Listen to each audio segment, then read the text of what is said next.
રાજકોટ માવડીની રાધેકૃષ્ણ ડેરીમાં દૂધનો નમૂનો ફેલ થયો। લેબોરેટરી રિપોર્ટમાં દૂધ ખાવા લાયક ન હોવાનો ખુલાસો થયો। દૂધના નમૂનામાં ફોરેન ફેટની હાજરી મળી આવી છે। વધુ ભાવ મેળવવા દૂધમાં વેજીટેબલ ઓઇલની ભેળસેળ થતી હતી। દૂધનું સેમ્પલ સબસ્ટાન્ડર્ડ જાહેર થતાં કાયદેસરની કાર્યવાહી કરાઈ છે। આરોગ્ય વિભાગે શહેરમાં 23 ખાદ્ય ધંધાર્થીઓને ત્યાં તપાસ કરી।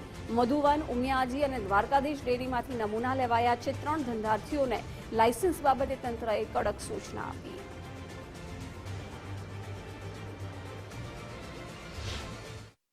ફૂલ ક્રીમ મિલ્કની અંદર ફોરેન ફેટની હાજરી BR-40 માં ફોરેન ફેટની હાજરી મળી આવેલ છે। એટલે કે દૂધમાં ફેટની વેલ્યુ વધારવા માટે વેજીટેબલ ઓઇલ અથવા અન્ય કોઈ પણ વસ્તુઓ એડ કરેલી હોઈ શકે છે।